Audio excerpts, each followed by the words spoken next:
সুপ্রিয় ক্লাস 5 পরীক্ষার্থী বন্ধুরা, তোমাদেরকে আমাদের এনজয় এক্সাম ইউটিউব চ্যানেলে স্বাগত জানাই। ফার্স্ট ইউনিট টেস্ট 2026-এর ইংরেজি প্রশ্নপত্র নিয়ে আজকের আমাদের বিশেষ ভিডিও। হ্যাঁ বন্ধুরা, তোমরা ঠিকই শুনেছো, ইংরেজির প্রশ্নপত্র। এই প্রশ্নপত্রে থাকছে গ্রামার থেকে শুরু করে তোমাদের যে টেক্সট বই রয়েছে সেখান থেকে তৈরি করা প্রশ্নপত্র। তোমাদের প্রত্যেকটি পরীক্ষার্থীর জন্য কিন্তু অত্যন্ত গুরুত্বপূর্ণ। কোন স্কুলে পড়ছো বা কোন জেলা থেকে তোমরা ভিডিওটা দেখছো অবশ্যই তোমরা কমেন্ট করে জানাতে পারো। তো যে কোনো স্কুল থেকেই পড়ো না কেন, এখান থেকে তোমরা কমন পাবে। অত্যন্ত গুরুত্বপূর্ণ প্রশ্ন, তাই প্রথম থেকে ভিডিওটা শেষ পর্যন্ত দেখতে পারো। আর তোমার বন্ধুদেরকে ভিডিওটা অবশ্যই শেয়ার করো। আর তোমরা যারা ফার্স্ট সামেটিভ পরীক্ষায় ভালো রেজাল্ট করতে চাইছো তাহলে অবশ্যই আমাদের চ্যানেলে নতুন হলে চ্যানেলটি সাবস্ক্রাইব করে পাশে থাকা নোটিফিকেশান অল সিলেক্ট করে রাখতে পারো, কারণ এর পরবর্তীতে আমরা সাজেশন এবং প্রশ্ন উত্তর সহ প্রশ্নপত্র কিন্তু তোমাদের সামনে ভিডিও আকারে উপস্থাপন করব। তো দেখো আজকের প্রথম যে কোশ্চেন পেপারটা রয়েছে, দেখো read the following text carefully and answer the question that follow. তো এখানে দেখো তোমাদের একটা প্যাসেজ কিন্তু দেওয়া আছে, কি বলেছে একবার দেখে নাও। Gandhiji visited different place to collect funds for India's freedom struggle. Gandhiji গিয়েছিল আলাদা আলাদা জায়গায় অর্থ সংগ্রহের জন্য। ইন্ডিয়ান ফ্রিডম স্ট্রাগল, অর্থ সংগ্রহ করছিল ইন্ডিয়ান ফ্রিডম স্ট্রাগল মানে ভারতীয় স্বাধীনতা সংগ্রামীদের জন্য, ঠিক আছে। তো ওয়ান্স হি ভিজিটেড ওড়িশা, একবার সে ওড়িশাতে ভিজিট করেছিল। There he met an old women, তারপর সে একটা বৃদ্ধ মহিলাকে দেখেছে, তো সাক্ষাৎ হয়েছে। She could not stand straight, সে সোজা হয়ে দাঁড়াতে পারছিল না।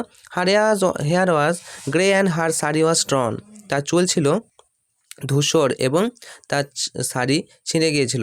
C went near Gandhiji and touch his feet, সে অর্থাৎ সেই বৃদ্ধ মহিলাটি গান্ধীজির কাছে গেল এবং তার পা স্পর্শ করলো। Then she gave him a coin, তারপর তিনি তাকে একটা কয়েন দিলেন। Jamnalal Bajaj duty was to keep his the fund, Jamnalal বাজাজের কর্তব্য ছিল কি সেই ফান্ড অর্থাৎ অর্থগুলোকে সংগ্রহ করা। He asked Gandhiji for the coin, সে গান্ধীজিকে বললো ঠিক আছে গান্ধীজি তাহলে আমাকে কয়েনটা দিয়ে দিন। বাট গান্ধীজি রিফিউজড, কিন্তু গান্ধীজি প্রত্যাখ্যান করলো। জমলাল ওয়াজ সারপ্রাইজড, জমলাল অবাক হয়ে গেল। অ্যান্ড সেড, এবং বলল I have collected thousand of rupee, আমি কয়েক হাজার টাকার কিন্তু সংগ্রহ করেছি বা আমি সমস্ত টাকাগুলো সংগ্রহ করি। থট অফ লাভ, তো দেখো thought of love peace and equality feel Gandhiji work, চিন্তাভাবনা ভালোবাসা শান্তি এবং সাম্য গান্ধীজির কাজে পরিপূর্ণ ছিল। Swami Vivekananda and Rabindranath Tagore also had similar idea, Swami Vivekananda এবং রবীন্দ্রনাথ ঠাকুরেরও সেম আইডিয়া ছিল। সিমিলার আইডিয়া মানে সাদৃশ্যতা। Swami Vivekananda wanted unity among all religion. তো তোমরা দেখতে পাচ্ছ গোটাটা আমরা পড়লাম। তো এখান থেকে যে কোশ্চেনগুলো আসবে এই প্যাসেজ থেকে তোমাদের খুঁজে কিন্তু বের করতে হবে। দেখে নাও একবার। এখন প্রথম প্রশ্ন দেখো, take the correct answer from the given alternative. প্রথম প্রশ্ন বলছে Gandhiji met an old women dash, উত্তর হবে ওড়িশা। কোথায় আছে দেখো, Gandhiji met an old women visited Odisha, অর্থাৎ একবার উড়িষ্যাতে গিয়েছিল, তখন গান্ধীজি কিন্তু গান্ধীর সাথে সাক্ষাৎ হয় বৃদ্ধ মহিলাটির। Next, the old women gave Gandhiji old women অর্থাৎ বৃদ্ধ মহিলাটি গান্ধীজিকে দিয়েছিল, উত্তর হবে এ কয়েন, একটি কয়েন। ইন 1893 1893 সালে Swami Vivekananda gave a lecture at, Swami Vivekananda কোথায় লেকচার দিয়েছিল, উত্তর হবে Chicago.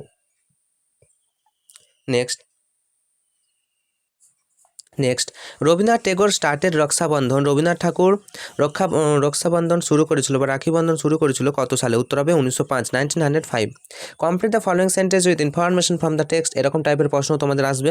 The old women's hair was dash and dash, দেখো the old women hair was আমরা এইমাত্র দেখলাম, তার হেয়ারটা ছিল ধূসর বর্ণে, তাহলে গ্রে হবে। And her sari was torn. Next, the man who kept গান্ধীজির ফান্ড ওয়ার ড্যাশ, মানুষটি যে গান্ধীজির ফান্ডগুলোকে কালেক্ট করতো তার নাম কি, উত্তর হবে Jamnalal Bajaj.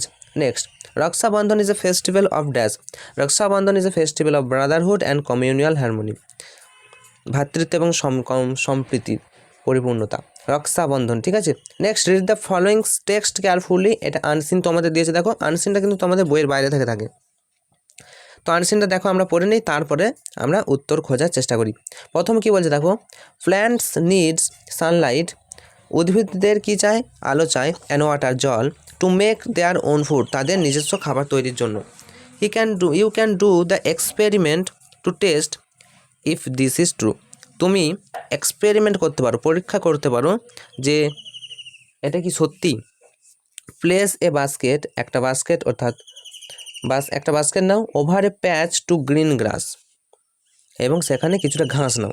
After few days, পরের দিন, কিছুদিন পর, leave the basket, you will see that the grass is not a green anymore. কিছুদিন পর তুমি দেখবে যে ঘাসগুলি আর নেই, মানে গ্রিন নেই, সবুজ নেই। If you leave the basket in place for a week, যদি তুমি বাস্কেট অর্থাৎ সেই বাস্কেটটি তুমি যদি কী করো যে কিছু সপ্তাহের জন্য প্লেস অন্য জায়গায় রাখো, the grass will become very ডাল, অর্থাৎ ঘাসগুলি আবার খুবই মানে বিবর্ণ হয়ে যাবে। দিস হ্যাপেন্স বিকজ, এটা ঘটে কারণ the grass can not make food in the dark, grass অর্থাৎ ঘাসটি অন্ধকারে খাবার তৈরি করতে পারেনি। রিমুভ দ্য বাস্কেট, বাস্কেটের বাইরে করো। ইন এ ফিউ ডেজ, কিছুদিন পর, the grass will start turning green again, আবার গাছটি কিন্তু সতেজ হয়ে উঠবে বা সবুজ হয়ে উঠবে। তখন write true for T for to and for false statement in the given boxes, one is done for you. প্রথমে কি বলছে দেখো, plants need sunlight and water to make their own food. Plant কথার অর্থ হচ্ছে উদ্ভিদ চাই সানলাইট এবং জল, সূর্যের আলো এবং জল। তো এটা একদম ঠিক, তার জন্য এটা অ্যান্সার হবে true. Next, grass kept under a basket remains bright green, বালতিটির তলায় ঘাসগুলোকে রাখা হলে সে উজ্জ্বল থাকবে, এটা ফলস, মিথ্যা। নেক্সট, অ্যান্সার দ্য কোশ্চেন, দেখো বলছে what is the opposite of bright in the passage. এই প্যাসেজে উজ্জ্বলের বিপরীত শব্দ কি? ব্রাইট মানে উজ্জ্বল, তাহলে উত্তর হবে ডাল, ডাল মানে বিবর্ণ। নেক্সট, গ্রামার দেখো, classify the following words into common nouns and proper noun. বলছে 1 number, Rahul book flower Australia, তাহলে বুক আর ফ্লাওয়ার কমন নাউন হচ্ছে book and flower. Proper noun হচ্ছে Rahul Australia. Write a for an, a আর an before the word.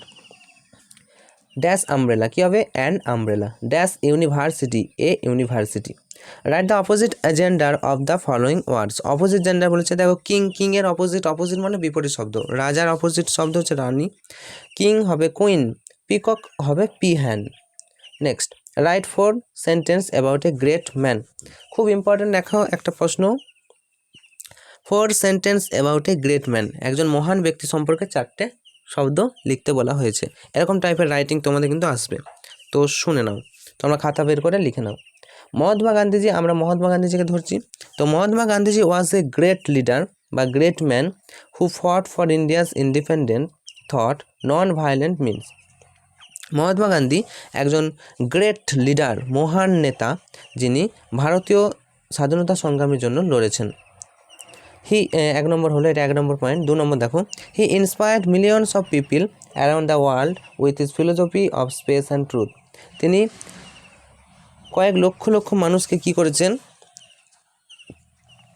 Inspire করেছেন, এবং গোটা পৃথিবীর মধ্যে তার ফিলোসফি, তার দর্শন এবং শান্তি সততার দ্বারা। নেক্সট, গান্ধীজি বিশ্বাস করে in the power of evil disobedience and led many peaceful protest against British rule. 4 number, he is remembered as the father of the nation for his honesty, simplicity and dedication to freedom.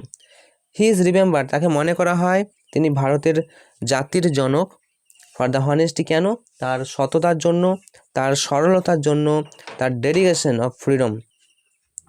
ঠিক আছে, তো এটা হচ্ছে মহাত্মা গান্ধী সম্পর্কে 4টি word, তোমরা এভাবে লিখবে। এছাড়াও তোমাদের অথবা দিয়ে আরেকটা থাকবে, সেটা হচ্ছে ইয়োর ফ্যামিলি সম্পর্কে লিখতে বলছে 4টে ওয়ার্ডস। রাইট 4 সেন্টেন্স, দেখো 4 sentence, not words, sentence. Answer দেখো, প্রথমে, my family is a small and happy, আমার ফ্যামিলি হলো খুবই ছোট এবং খুবই সুখী।